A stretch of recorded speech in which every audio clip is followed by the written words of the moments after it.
Oke, jadi gimana? Kita mau ngerjain tugasnya kayak gimana nih? Di tugasnya sih dibilang kalau kita mesti ngejelasin tentang struktur, fungsi, dan dinamika dari suatu lanskap. Kalau lanskap pantai mau nggak?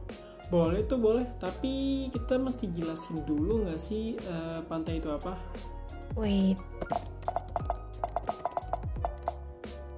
Jadi, according to Wikipedia, pantai atau pesisir adalah sebuah bentuk geografis yang terdiri dari pasir dan terdapat di daerah pesisir laut.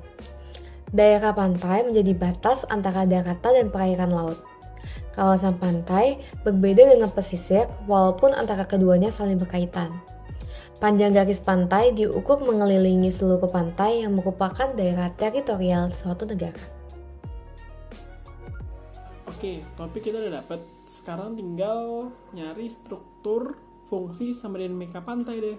Tapi nih ya, kalau ngomongin ngebahas tentang struktur gitu, berarti kan itu ngomongin hardscape ya? Berarti hardscape mana di pantai kayak bangunan-bangunan kayak gitu gak sih? Oh iya, di pantai kan ada bangunan yang fungsinya itu buat meredam kekuatan dari gelombang laut yang mendekati pantai. Apa namanya yang ada di Sanuk itu ya? Bener, namanya itu groin. Jadi groin itu adalah struktur pengaman pantai yang dibangun menjorok relatif tegak lurus terhadap para pantai. Bahan konstruksinya tuh umumnya tuh kayu, baja, beton, tinggal beton, ataupun batu. Dan biasanya tuh pemasangannya tuh guna untuk menangkap sedimen sehingga pasir pantai itu nggak kemana-mana. Dan biasanya tuh perlindungan pantai ini dilakukan dengan membuat suatu seri bangunan yang terdiri dari beberapa groin yang ditempatkan dengan jarak-jarak tertentu. Dan konteksnya nih kalau di pantai Sandro ataupun pantai Nusa Dua tuh ditambahin gazebo di setiap groinnya. Selain dari groin sendiri juga ada namanya breakwater. Ini tuh merupakan suatu struktur yang didesain untuk memberi perlindungan terhadap aksi gelombang pada suatu area atau garis pantai. Nah, jadi contohnya itu kayak breakwater tuh biasanya tuh ditempatinnya tuh sejajar dengan pantai. Nah, breakwater ini juga bisa memberi perlindungan terhadap dermaga ataupun proses erosi pantai. Jadi mekanisme perlindungannya tuh yaitu mereduksi sejumlah energi gelombang yang mencapai perairan sebelum mendekati profil pantai. Oke, lanjut. Karena kita sudah dapat strukturnya, sekarang lanjut ke fungsi lanskap. Berarti kita jelasin apa itu fungsi pantai. Kalau buat fungsinya tuh udah jelas gak sih? Yang pertama itu tempat hidup flora dan fauna, yaitu menjadi habitat asli fauna yang hidupnya di sekitar lautan seperti kepiting, kerang, dan cumi-cumi yang sering ditangkap dan untuk dikonsumsi. Lalu ekosistem hutan bakau, area konservasi bakau ini bisa digunakan untuk mencegah terjadinya abrasi, yaitu kondisi di mana wilayah daratan semakin terkikis oleh air laut. Selain itu, hutan bakau juga menjadi salah satu solusi untuk membantu menjaga air yang mengalir di daerah pesisir tetap jernih. Ekosistem hutan bakau yang sehat juga menjadi salah satu rantai makanan sebagai produsen untuk hewan laut, lalu mencegah terjadinya air pasang.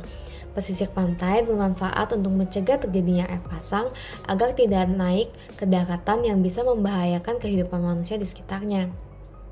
Lalu pemukiman sebagai kawan tempat tinggal bagi para penduduk dan sebagai sumber mata pencaharian penduduknya, entah menjadi nelayan ataupun petani garam. Lalu penghasil kelapa atau kopra. Daerah pesisir merupakan salah satu penghasil kopra dengan kualitas terbaik yang peminatnya pun tinggi, di mana para penduduk biasanya menanam pohon kelapa di sekitar pantai sebagai tambahan penghasilan. Lalu bisa bermanfaat juga menjadi pelabuhan laut sebagai sarana transportasi dan perdagangan. Dan terakhir sebagai sarana pariwisata, rekreasi, dan pastinya healing. Oke, berarti tinggal dinamika. Dinamika ya. Jadi mungkin konteksnya ini berhubungan dengan erosi dan sedimentasi yang terjadi di pantai sebagai akibat dari terganggunya keseimbangan pantai. Berarti nyambung nih sama bahasan struktur tadi. Kalau dari data yang aku temuin tentang perubahan pantai Sanur, perubahan garis pantai terbesar terjadi pada tahun 2008. Hal ini dikarenakan pantai belum stabil dan masih mencari keseimbangan.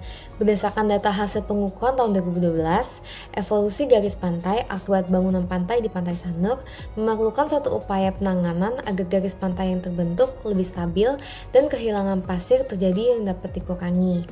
Dengan adanya bangunan-bangunan pantai berupa groin, keadaan di Pantai Sanur menjadi lebih baik.